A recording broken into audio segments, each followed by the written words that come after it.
அனைவருக்கும் வணக்கம். அடுத்தது பார்க்க இருப்பது நட்சத்திரங்களில் 3வது பகுதி. 2 பகுதிகளை பார்த்து விட்டோம். அஸ்வினி முதல் ஆயில்யம் வரை, மகம் முதல் கேட்டை வரை பார்த்து விட்டோம். அடுத்ததாக மூலம் முதல் ரேவதி வரை பார்க்க இருக்கிறோம். இதில் மூலம் நட்சத்திரம் ஒவ்வொருவருடைய பூர்வீகம், அதாவது மூலம், தொடக்கத்தை குறிக்கும்.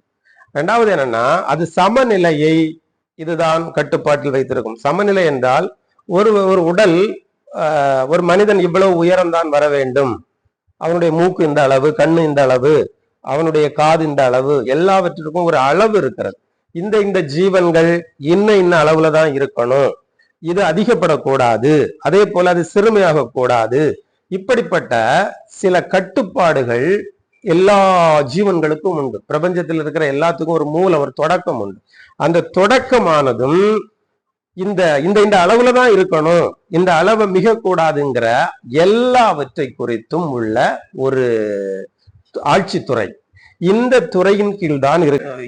எந்த துறையை நீங்கள் எடுத்துக்கொண்டாலும் அந்த துறை எல்லாமே, அந்த துறை இந்த அளவுக்கு தான் வர வேண்டும், அது இப்படிதான் இருக்க வேண்டும், அப்படி என்பதை ஆட்சி செய்கிறது இந்த மூல நட்சத்திரம். இரண்டாவது என்பது, இது காலங்கள், சில காலங்கள் இந்த அளவுக்கு வர வேண்டும், அதன் பிறகு இது மரணம் அடைய வேண்டும், இங்கே தொடங்கி இங்கே மரணம் அடைய வேண்டும் என்னப்பட்ட அந்த அளவையும் இந்த மூலம் நட்சத்திரம் தான் இந்த ஆட்சியில் வைத்திருக்கிறது. அடுத்ததாக பூராடம் நட்சத்திரம். பூராடம் நட்சத்திரம் யுத்த களங்களை, அதாவது போர்க்களங்கள், எல்லைகள், போர் செய்கிற இடங்கள், எல்லா போர் தளவாடங்கள், அதை உபயோகப்படுத்துகிற இடங்கள் எல்லாவற்றையும் இந்த பூராடம் நட்சத்திரம் ஆட்சி செய்கிறது. சுத்தம் பண்றது, அதாவது வண்ணான் துறைம்பார்கள். இதை வண்ணான்னா ஒரு வீட்டில் இருக்கிற துணிகளை கழுவுகிறது, குளிக்கிறது, எல்லாவற்றையும் சுத்தம் பண்ணி மறுபடி அழுக்கு அடைந்த பூமியை அதிகாலையில் பிரம்ம முகூர்த்தத்தில் ஒரு காற்று வந்து இதை சுத்தப்படுத்தி கொண்டு போகும். பிரபஞ்சத்தில் இருக்கிற நச்சுக்கள், நச்சு வாயுக்கள், அதுக்கு முந்தின நாளில் என்னவெல்லாம் நடந்ததோ அது எல்லாவற்றையும் சுத்தப்படுத்தி அப்படியே கிளீன் ஆக்கி விடும். இது இந்த துறை உத்தராடம் நட்சத்திரத்தின் கீழ் இருக்கிறது. வீட்டுல இருக்கிற துணிகளோ, பாத்திரங்களோ எல்லாவற்றையும் கழுவி சுத்தம் பண்ணுகிறது, எல்லாவற்றையும் சுத்தம் பண்ணுகிற துறையை இந்த உத்தராடம் நட்சத்திரம் வைத்திருக்கிறது. அடுத்தது திருவோணம் நட்சத்திரம். திருவோணம் நட்சத்திரம் பிரபஞ்சத்தில் இருக்கிற அளவுகளை வைத்திருக்கிறது, அளவுகோல். இப்பொழுது பூமி இந்த தூரம் வரை ஈர்ப்பு சக்தி இருக்க வேண்டும், அதை தாண்டி சந்திரன் இருக்க வேண்டும். இதே போல ஒவ்வொரு குடும்ப உறவு, அதாவது 7 உறவுகள் வரும். ஒன்று பேரன், மகன், அப்பன், தாத்தன், பாட்டன், பூட்டன், ஓட்டன், உறவத்து போச்சு.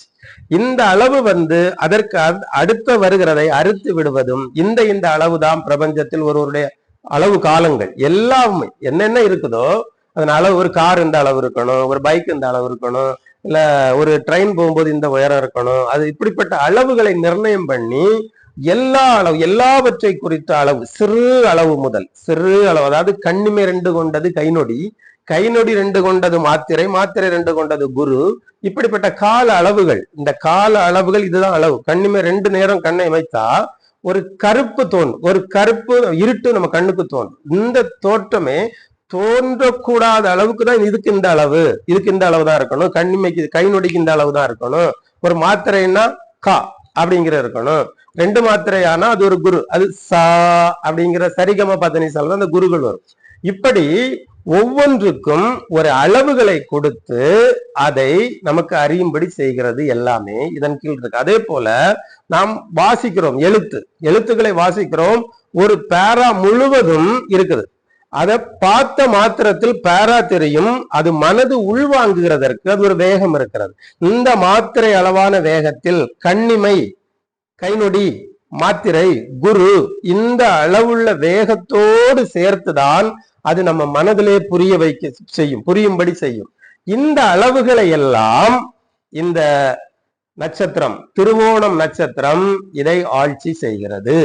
அடுத்தது அவிட்டம் நட்சத்திரம் பிரபஞ்சத்தில் இருக்கிற தொழிற்சாலைகள், நமக்கு தேவையான பொருட்களை உருவாக்குகிறது எல்லாமே தொழிற்சாலைகள்.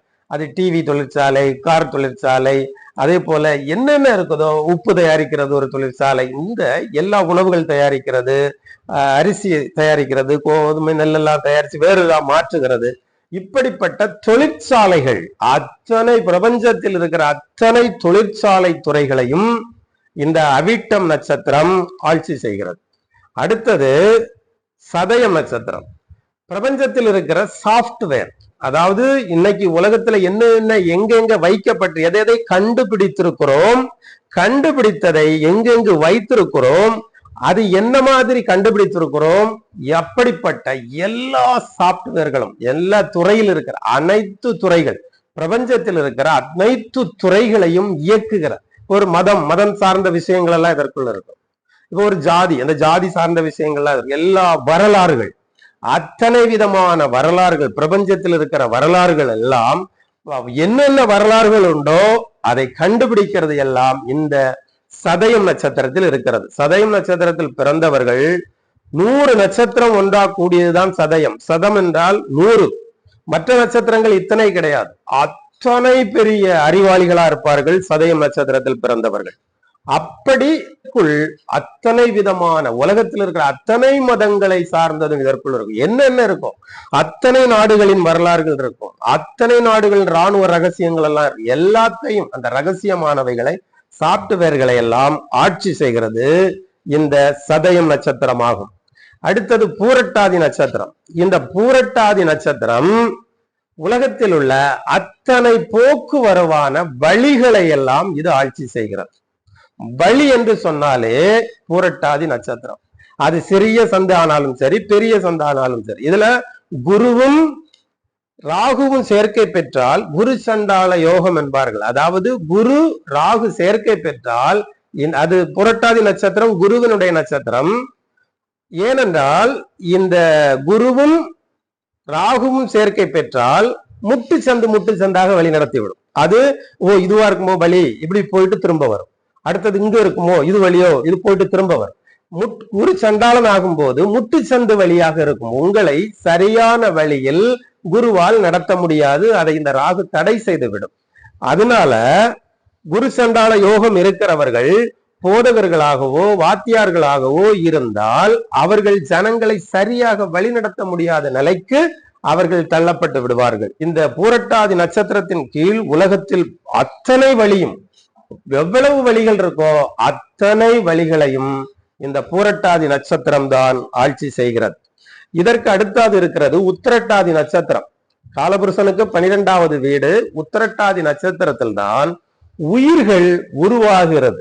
உயிர்கள், எல்லா வகை உயிர்களும் உருவாகிறது. 4 வகை ஜீவன்கள் உண்டு. ஒன்று மனித வகை ஜீவன், ஒன்று காட்டு ஜீவன் சிங்கம், ஒன்று நாட்டு ஜீவன் அது எருது, இன்னொன்று பறவைகளுக்கெல்லாம் அதிபதியான கழுகு. இந்த 4 வகை ஜீவன்களுக்கு கீழும் பல வகையான ஜீவன்கள் இருக்கும். இந்த அனைத்து ஜீவ உற்பத்தி, உயிர்கள் அனைத்தையும் உற்பத்தி செய்து அதை காத்து வருகிறது அனைத்தும் இந்த உத்திரட்டாதி நட்சத்திரத்தின் கீழ் தான் இருக்கிறது. அதற்கு அடுத்தது இருக்கிறது ரேவதி நட்சத்திரம். இந்த ரேவதி நட்சத்திரம் பூமிக்கு கீழ் இருக்கிற எல்லா வஸ்துக்கள், இப்போ பெட்ரோல் இருக்கு, இதே போல பூமிக்கு கீழ் இருக்கிற நீரூற்றுகள், இந்த பெட்ரோல், நிலக்கரி, நிலத்துக்கு கீழ் இருக்கிற உணவு வகைகள், நிலத்துக்கு கீழ் இருக்கிற விளைகிற கிழங்கு வகைகள், நிலக்கடலை வகைகள், இது எல்லாவற்றையுமே இந்த ரேவதி நட்சத்திரம் ஆட்சி செய்கிறது. இதில் ஒரு நட்சத்திரம் ஆட்சி செய்வதை விட்டு விட்டேன், அது அபிஜித் நட்சத்திரம். இந்த அபிஜித் நட்சத்திரம் ஒரு நட்சத்திரத்திற்கும் அடங்காது, ஒரு கிரகங்களுக்கும் அடங்காது. ஆனால் எல்லா கிரகங்களும் அபிஜித்துவில் போய் ஐக்கியமாகிவிடும். ஏனென்றால் அபிஜித் என்பது நடு பகலான 11:30 மணியிலிருந்து 12:30 மணி அளவில் இருக்கிற அந்த வெயில் காலமாகும். இதற்கு கீழ் எந்த கிரகங்கள் அதை கிராஸ் ஆனாலும் அது எரிந்து விடும் என்பதால் அதற்கு கீழ் அவைகளை வைக்கவில்லை. இது கடல் அலைகளையும் கட்டுப்படுத்தும். பிரபஞ்சத்துல இந்த நேரங்கள்ல பிறந்தவங்க ஒரு விஷயங்களுக்கும் கட்டுப்பட மாட்டார்கள். அவர்கள் வாழ்க்கையே வேற மாதிரி இருக்கும். அந்த 12 ராசிக்குள்ளும் இது ஒரு விசேஷமான ஒரு இடம். அதாவது எதுல இருக்கிறதுன்னா திருவோண நட்சத்திரத்திற்கும் உத்திராட நட்சத்திரத்திற்கும் நடுவில் இருக்கிறது. அங்கே ஒரு நாளிகை, இங்கே ஒரு நாளிகை. இப்படி அந்த நாளிகை காலகட்டங்களை அபிஜித் நட்சத்திரம் என்று அதை பிரித்து வைத்திருக்கிறார்கள்.